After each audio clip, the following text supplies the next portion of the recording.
अस्सलामुअलैकुम वैस घुम्मन साहब की हाल चाल आ।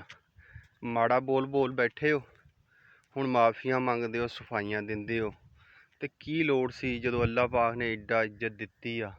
तुहानूं की लगदा तुहानूं सिर्फ घुम्मना ने सराहिया सी या घुम्मन वीरां ने तुहाडी बरादरी वालियां ने कल्लियां ने प्यार दित्ता हैं, या फिर तुहानूं किसी होर बरादरी ने कोई सराहिया नहीं या इज्जत नहीं कीती तुहाडी। माड़े बोल बोलन तो पहलां सोचो भी तुहानूं अल्लाह पाक ने कित्थे ताईं पहुँचा दित्ता। तुहाडी आवाज़ हज़ारियां नहीं लखां तक पहुँच रही है। जदों तुहानूं पता लग गया भी हज़ारियां तो लखां ताईं आवाज़ पहुँच रही है, फिर बड़े मुहतात बोल इस्तेमाल करो। अराई होण, जट होण या जिहड़ी भी बरादरी होण, गल यह हैगी है कि अल्लाह पाक ने कबीले बरादरियां कुरान पाक च भी साडा दीन ही दसदा, ठीक आ, कि अल्लाह पाक ने तुहानूं मर्द औरत तो पैदा किया। सूरत हुजुरात च अगर तुसीं पढ़ोगे तो एक मर्द औरत तो तुहानूं पैदा किया। तुहाडे चों कोई वड्डा नहीं कोई छोटा नहीं, कौम बरादरी के एतबार नाल अल्लाह पाक ने तुहानूं कबीलियां च इसलिए वंडिया कि तुसीं एक दूसरे की शनाख्त कर सको, एक दूसरे को पहचान सको। अल्लाह दे हाँ इज्जत वाला, उच्चे रुतबे वाला, मकाम वाला वो आ जिहड़ा अल्लाह तो डरदा, परहेजगारी इख्तियार करदा, ठीक आ। ये परहेजगारी तो उच्चे होने का मकाम आ। बाकी बंदे चंगे आ बरादरियां च, बंदे माड़े आ बरादरियां च।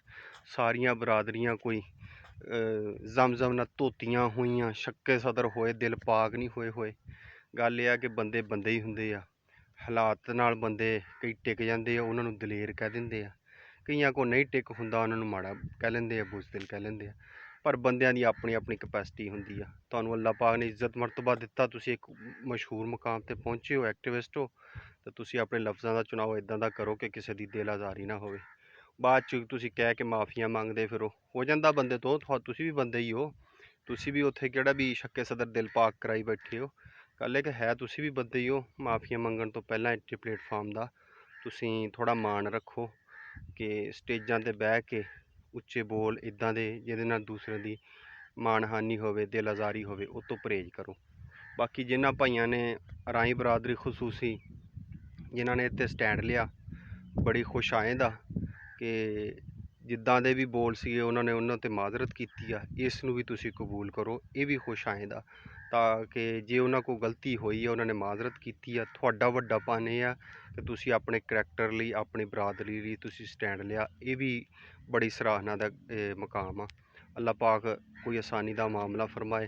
तो आइंदा मेरे सारे वीर परहेज करो। तो जे अगर किसी ने माड़ा बोल बोलिया तो वो नफरत च हाथ चो ना वज जाओ, तो जेड़े बंदे ने माड़ा बोल बोलिया को अगे तो परहेज करे। ये मेरा इस वीडियो का पैगाम सीगा।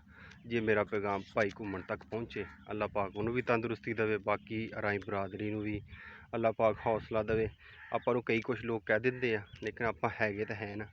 तुरदे काफिलिਆਂ ਨੂੰ बथेरा कुछ कहा जाता, कोई गल नहीं, दिल ते नहीं लेना।